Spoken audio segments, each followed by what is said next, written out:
Hello and welcome. My name is Sarella, and I am part of the program committee, and it's my honor to introduce our next speaker. Our next speaker, Garen Torikian. Garen has been a Ruby programmer for close to 20 years, and it's still his favorite language to think in. He maintains the Common Maker gem, as well as way too many other open source projects. In his day job, he is a CTO at Jero, a messaging platform for support teams. In his spare time, he writes fiction and nonfiction. Please join me and give him a warm RubyConf welcome, Garen Torikian.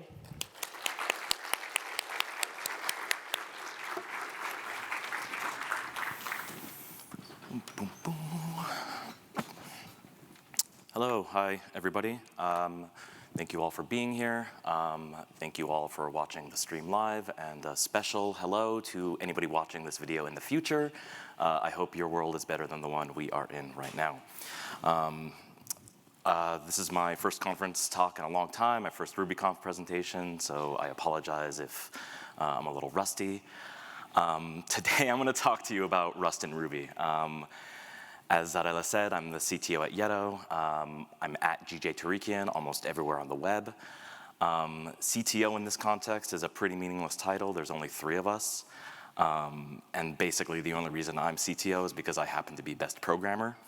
But that's also a meaningless title because that just means I'm worst salesperson at Jero. But for the purposes of this talk, you can just think of me as Chief Translation Officer. I want you to enter this talk with a mindset of translation, communicating from one language into another. And so Jero is a customer support tool built from the ground up to connect data, systems, and people. Messages can come into a support inbox as email, and support agents can forward that conversation to GitHub or Linear or Slack or any of the other platforms we're connected to. The character in the middle is Billy the Yeti, our mascot. And so, as you can imagine, Jero makes a ton of API calls to facilitate these integrations, right? But we also do a lot of text manipulation.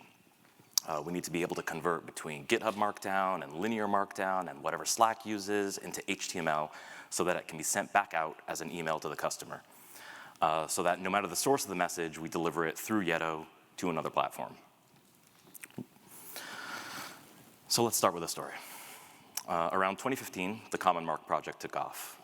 If you're not familiar with Common Mark, it's basically Markdown with a spec. If you've never written Markdown before 2015, I'm going to tell you it was a wild time. You could not trust any text input anywhere because you didn't know how it was going to render. So a bunch of people got together, they made a specification so that, no matter what programming language or where you were on the web, you could just write, Markdown as you expect it. And for me, I was motivated to write the Common Marker gem in part because there weren't any other Common Marker gems at the time. Except as I tried to write the gem in a way that matched the spec, every time I benchmarked my code, I found it to be pretty slow. And when I submitted this talk, I stated a very controversial opinion in the abstract. But like a lot of opinions, this one was meant to elicit a response, right? I wanted half the people in this room to, start clapping and applauding. Finally, somebody's saying the quiet part out loud. But then I wanted the other half of the room to kind of sit back and cross their arms and expect me to justify this statement. And I know this is the part of the talk where I'm supposed to show charts and numbers and benchmarks showing, backing this statement up. But I'm not going to do that because that's not what this talk is about. Instead, I'm going to give you a tautology. There are many people working on Ruby's runtime. Ipso facto, the language is slow. But no, seriously, people with literal PhDs are working to improve Ruby performance. We are looking forward to YJIT landing. We've heard from Prism parsing this week. There's JRuby on the JVM. There's Truffle Ruby. There's Artichoke. There's all these different ways that people are trying to make Ruby faster, and I'm incredibly grateful to all of them. And in fact, we should all be incredibly grateful to all of them. But still, benchmarks show the language is slow compared relatively to a compiled language. So knowing all that, what did I do to make Common Marker fast? Simple. I just use C, which is a compiled language. The team behind the Common Mark spec have a C library that they call libcmark. And this library takes in Common Mark text, It creates an AST representation, and then it spits out HTML. And so here's what that looks like in the context of a Ruby gem. A Ruby user passes a string into the gem that goes into some underlying glue code. That glue code takes that string, it converts it from Ruby into like a C format string. That C string goes into libcmark. Libcmark does whatever it needs to do. Libcmark sends the result back to the glue code. The glue code converts that data back into Ruby data. So all a Ruby user has to do is install the gem, and they get all this performant magic for free. We've taken all of that heavy lifting out of Ruby and put it into C. And here's some example of what that glue code actually looks like in practice. These are all very real from the actual gem itself. So first, we define a function in C that converts between these Ruby and C data types, right? Ruby has no types. Doesn't sound like it's likely to get types anytime in the near future, which is fine. So to represent anything in Ruby, the C API uses something called value, right? And value is anything, digits, numbers, whatever. Those are both the same word, digits, strings, you know what I mean. And since value can be anything in your C code, you need to check that it's a string. And if it is a string, then you need to convert it into a C string. And now that we have a C string, we can start working with libcmark. We take that string, we've converted it, we give it to the library, and the library does its thing, and it spits out HTML. And now our glue code, has to prepare that string to send back to Ruby. You shouldn't forget any memory you've allocated to clear it. You have to close any doors you've opened along the way. And that glue code just sends that, that data back out to Ruby. I don't remember who said this. It really sounds like something I heard Tenderlove say when we were at GitHub. Is this sentence accurate? Probably not. Is it funny? I think so. And so one of Ruby's strengths is that it's so tightly coupled to C. It's really, really easy to write C-backed Ruby gems. Even when you're writing some of that Ruby code, some of that C code, it feels kind of like Ruby-esque, right? So maybe another way to stay that original controversial opinion is that Ruby alone is slow. I think that's a subjective statement that we can all agree on. Whenever Rubyists need to do something that requires time-sensitive, performant work, we dip into C. Who's doing this? Who else is using C? Nokogiri uses C for its HTML parsing. PG and MySQL use it for database connections. Liquid template parsing, PsycYAML parsing, OJ and JSON, Bcrypt, Puma, gRPC, all these message serializers, all of this is C code, there's C code running when you think you're running your Ruby code, right? And so when you're writing these C extensions, there's so many examples and so many tutorials that tell you how great it is to be able to access the power of C. All you have to do is write this glue code, right? You just take data in, convert it, spit data out. Fun, awesome. And it is great, right? I've written C code for Java, I've written C code for Node, and neither come close to how easy it is to do in Ruby. Except you are not just in charge of your C glue code, right? libcmark is not maintained by me. I don't review the PRs that go into that project. I don't keep up with its security implications unless somebody tells me I'm doing something else with my life, right? And now I just want to be super clear, I don't hate C. I've been writing C since I was 15. I think everyone should know C. I think it's a great educational tool to understand how memory works, right? And so even though Rubyists agree that sometimes Ruby needs a speed boost from C, why shouldn't we keep using it? If I'm going to go as far as saying Ruby is a DSL for C, it seems natural to keep using C whenever necessary. As a counter-argument to that, take a look at this graphic. This is a cross-section of a brain. It's obviously not to scale. Mine is much, much smaller. But this is a normal, healthy, brain. And this is this is the cross-section of a brain of someone who's worked with computers for way too long. I realize this is a subjective slide, but please just follow me on this. people might tell you all sorts of things about how it's not that hard to write C. For me, it's not a matter of not knowing C, it's a matter of not wanting to know it. I have forgotten more glyphs, more syntaxes, more gotchas than I care to remember. But if I forget a quirk in a language or I make a typo, it doesn't result in a catastrophic error necessarily, right? If I make a mistake in C, at best, my program is corrupted, and at worst, I've introduced a security hole. So again, I understand how memory works, I know how to manage it, but I don't want the software I write to be held captive by that requirement. But don't take my word for it. Like, here's a bunch of quotes from some actual CTOs saying the same thing, right? I almost didn't include this slide because I was worried that it made me look like a Rust fanatic. I am a Rust fanatic, but I didn't want to look like one, right? So if you know nothing about C or what memory safety in C means, that's fine. But like, consider that people who work in that language are terrified by its security issues. Consider the fact that the peers in our industry are, moving away from C. Granted, consider the fact that all of these quotes come from corporations and you shouldn't trust anything they say, but that's on your own prerogative. But the quote that's of any real import is that one in the bottom left. A little over a month ago, there was a security vulnerability in curl, and its developer said that part of the problem stemmed from an issue that would have been mitigated if curl were written in a memory-safe language like Rust.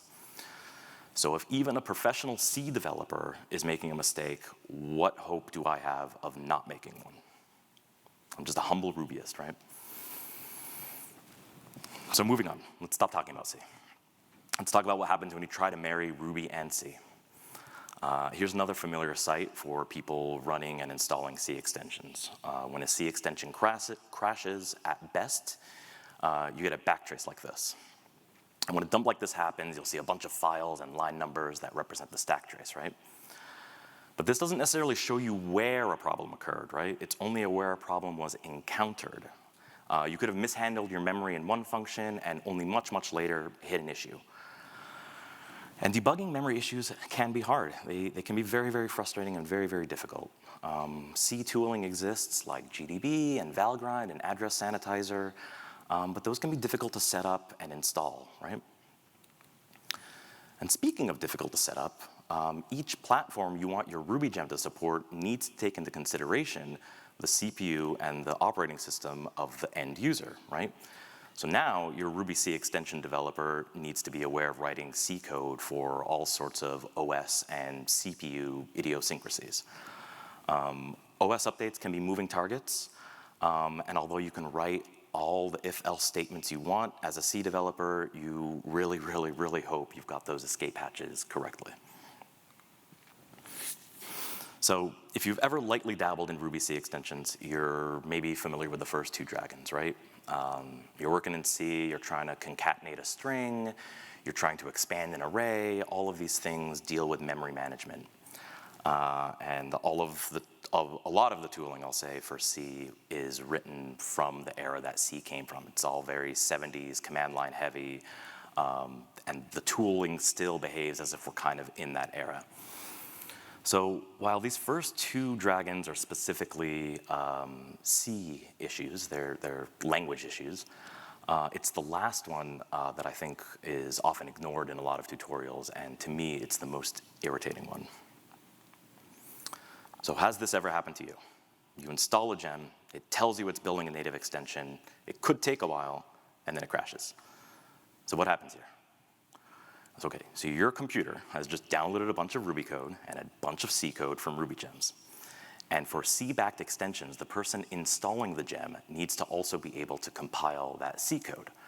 So even though my machine compiled C and pushed it to Ruby gems and everything was fine, I need to make sure that your machine can also compile C and run that same code. Admittedly, in a lot of cases, this isn't a huge problem. We're developers, we've installed all sorts of tool chains and dependencies that we've forgotten about on our laptops. But still, it's a very real, legitimate, frustrating issue if you haven't, users can configure their machines in ways that you perhaps haven't anticipated. And so wouldn't it be great if we could just do away with memory issues by using a memory-safe language like Rust? Wouldn't it be nice to write highly performant code in a language from this century, not the last one? Actually, yes, it would be great. That's what the rest of the talk is going to be about. I belong to a community on GitHub called oxidize-rb. It's a collection of Rust and Ruby enthusiasts. There are dozens of us. We have a fairly active Slack. You can join or lurk, ask questions. We're all super friendly. And my real hope with this talk is to show you all how truly simple it is to integrate Rust into Ruby. I don't say that lightly. People have been trying to put Rust in Ruby since at least 2015. A lot of projects have been started. A lot of projects have been abandoned. But in the last few years, it's gotten like crazy feasible. I also want to say, these are the things I'm not going to talk about. Technically, you don't need to use C or even Rust as your glue code, right? If you want to tap into any faster native language, you can do so, you know? But I'm not going to cover any of those other ones.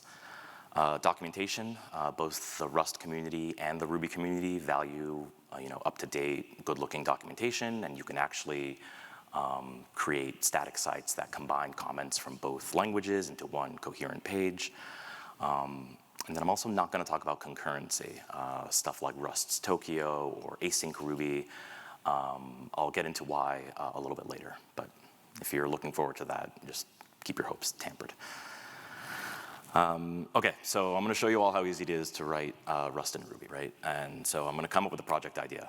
I want to take a string, and I want to convert each case in that string to an alternating case, right? If you haven't realized already, I'm perpetually online, so this way I can make all the SpongeBob memes I can make as quickly as possible.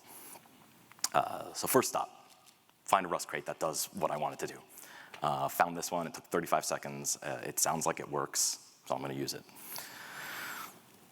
So to start our project, I'll call bundler gem with the name of my gem, except instead of stopping there, I'll also add --ext equals Rust. And that indicates to bundler I want to create a Rust-backed gem. This has been around in bundler since early January 2023. And it creates all the files and the folder structure, everything you need to do to get Rust in your Ruby. This is literally like 65% of the way there. So if you were expecting a slow burn, like, no, we're ready.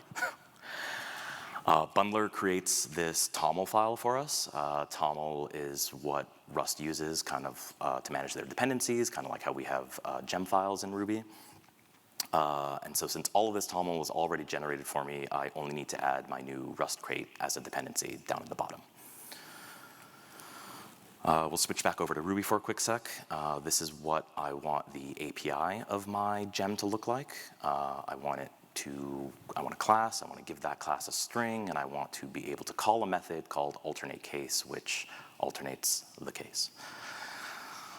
And then I'll also, bundler creates this sort of skeleton file for you. I want to create an initialize method there, and I also want to define that alternate case method, which behind the scenes is going to call a function we haven't seen called toAltCase. And that's going to call the underlying glue code in the Rust library, in the Rust glue. So with that foundation in place, we're ready to write some glue code, right? And to do this, we're going to rely on something called Magnus. Bundler brought in Magnus for us. It's an as official as it gets in an open source project. It's officially supported by Bundler. I guess you can describe it as a framework. That's not really super accurate, but basically it does a lot of the Rust in Ruby binding magic for you. It's kind of hard to explain without examples, so we'll just dive in. Don't commit this to memory. I just want to show that this is the entirety of what the Rust code that needs to be written. And so we'll start at the bottom, right? We see this Magnus init declaration. It defines this method as an entry point for the glue, sort of like a main function in other languages. If you've written a C extension before, this should look very familiar. Magnus kind of just copied the same C API naming structure. And in this init method, we're going to expose two methods. One is a singleton called new, and the other is an instance method called toAltCase. And the only other thing of import here is that the integer at the end just indicates the number of arguments that the method is expected to take. At the top, we import our crates for Magnus and our gem change case. And we also define in Rust what we want our Ruby change case class to look like, right? In Rust, they're structs. In Ruby, they're classes. And again, Magnus wrap is a hint to our build system that this struct should be associated with that Ruby change case class. And this struct, like our Ruby code, only has one field, str, which is a string. So now we'll just implement the two methods that we previously defined. Initialize creates that struct. Behind the scenes, Magnus takes that Ruby string and it converts it into, it lays it out in a rusty kind of way. And similarly, toAltCase simply takes that Ruby string, Magnus converts it, and it sends it back to that Rust library that we looked at earlier. The Rust library returns, its string in Rust format. Magnus converts that into a Ruby string, and we send that back to the user. So all that work, we just did that in one line of Rust, right? So here's a side-by-side view of what writing this gem in Rust might look like versus what it might look like in C. As we saw with Common Marker, a lot of the C code is dedicated to converting between Ruby and C types. There's a lot of type checking. We have to explicitly set an IVAR. There's just a lot more verbosity, right? And in this case, we don't need to free any memory because we didn't do anything around that, but that's still an underlying concern in many C cases. If you work in VS Code, great things happen if you start using Magnus. You get instant documentation, right? You can look at examples. You can navigate around symbols. None of that exists for C, as far as I'm aware. And if it does exist, then I haven't spent the time to set my editor up. My point is, it's extremely easy to just get started diving in. Real quick, automatic Magnus conversion between Rust and Ruby works for a lot of things, not just strings or numbers. At the top of this, you can do options, which are kind of like nillable args. Vectors are just flattened out into arrays. At the bottom, showing that you can actually call out two Ruby functions, which can be useful for fetching consts or configurations that you just prefer to keep in Ruby. And you can also raise Ruby errors in a very rusty way. In this case, we will raise a type error in case, we receive something we didn't expect. And so by using Rust, we've defeated that first dragon, right, of memory safety. And we can move on to the second. And for that, we'll take a look at another VS Code extension called code LLDB. And as its name implies, it integrates VS Code with LLDB. So in practice, that looks like this. You can create a debugging environment in about 5 lines of JSON. You can use the VS Code UI to run a test or a sample script. When the debugger stops, we can inspect any of our dependent libraries types. We can look at what's sitting in memory. Total time to set all of this up, 30 seconds, right? So just super, super quick, super easy. And once more, we arrive at that final dragon, right? Even though your local machine might have Rust, even though you're able to build and compile your project and you can make that gem, how do you make sure somebody else who's installing it can use it? We don't want our Ruby users to have to install Rust or any tool chains to build and use our gem. So pop quiz. How do you build for platforms you don't have access to? Please feel free to shout out if you know. Close enough. It's the magic of Docker, right? You know it, you love it, it's so amazing. So I showed a variation of this screen earlier, about 10 minutes ago, as an example of distribution errors, right? And while this error is 100% legitimate, it still occurs for a lot of C-based packages. For Nokogiri, at least, the problem has been solved. Mike, aka Flavor Jones, aka one of the maintainers of Nokogiri, gave this amazing talk on distributing C gems from a few years back. He explained the distribution problems really, really well, and he discussed an improvement in the release pipeline, which Nokogiri made. So rather than expecting the user to perform the necessary compilation, he decided to pre-compile Nokogiri using Docker containers and then upload those to RubyGems. So each Docker container, or sorry, each Docker image represents an operating system or CPU architecture pair which he wanted to target. So this way, a user can download a pre-compiled gem for their specific platform without doing any of the compilation work for themselves. We let the computers in the cloud churn and churn and churn, and the end user just downloads the final result, right? Computer in the cloud is running Linux x86, you're running Linux x86, you've got your gem for you, voila. And so building on these concepts, we can do the same thing for Rust in Ruby. Here I've configured just some GitHub actions to build versions of my gem for each platform. And when Rust finishes compiling, when that process finishes compiling, it's just released to RubyGems automatically. And RubyGems will, segment each CPU OS architecture pair as a separate installer. It's actually a pretty cool feature. Again, I don't know why a whole lot of C gems aren't using this, but it's something to consider. Oops. And so technically speaking, right, all of that pre-compilation work can be done with C extensions. What I haven't seen for C is something like this, a full suite of CI actions that are generalizable and not scoped to one Ruby C extension project. This is some of the work that Ian and others are doing in the oxidize-rb group. A lot of that fundamental Rust language glue work is done, but there are always places where the DX can kind of be standardized and improved upon. And just to bring it back to the very, very beginning, this is more or less what a Rust-backed Ruby gem that converts common mark now looks like. A lot of the language integration works because the Rust, the Magnus, the deployment integrations were all built on top of existing C avenues for integration. So again, a lot of people spent a lot of time getting C extensions working for Ruby. Rust just came in and can build on top of those principles just as easily. And no matter what language you care about, no matter what language you prefer to write in, I personally think like the code on the left cannot match the simplicity of the Rust on the right. The only thing missing from this code snippet is accepting options and hashes and just kind of like toggling options in the underlying Rust common mark converting library. I don't have to think about, if somebody didn't give me a string, Magnus will raise that for me. If I have to grow or shrink something, I can do that in a very Rusty way and make sure that I haven't introduced any security issues.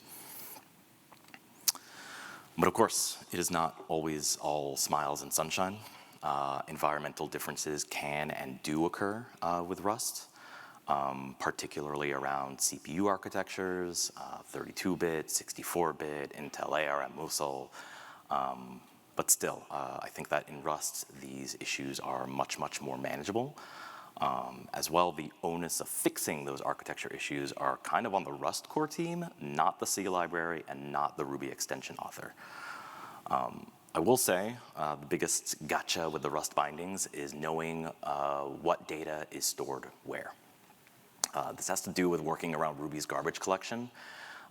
If you've written enough Rust code, you kind of understand sort of, the compiler will basically yell at you if you're doing something even slightly incorrectly.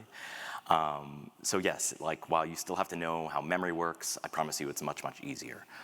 You already should want to know how memory works even when you're writing your Ruby code, just in terms of data structures and how things are being allocated. And that's exactly what you do in Rust. You just think about where, versus whether stuff is being allocated on the heap or the stack, like just being aware of how things work is enough to get you past Ruby's garbage collector. And then the final gotcha, I guess, is that Magnus's API is stable, but there are still a few missing items. That's basically anything dealing with async, fibers, ractors. There's ongoing work to implement these, but there's, it's just a small open source project, so there's not a whole lot of people working on it. If you're interested in helping, there are opportunities around this stuff. And so yeah, I really, my goal again, I really hope this convinced you to take another look at dropping C extensions. Maybe go into your code base and take a look and see how much C you're actually running. Here are a few links for some of the things I mentioned earlier. That's the landing page for the oxidize-rb group. There's a QR code for yeto.app if you want to learn more. And then I've also uploaded the entire demo app that we went through for the change case RB project. That includes the GitHub actions and just everything you need to get started doing this stuff. Thanks very much.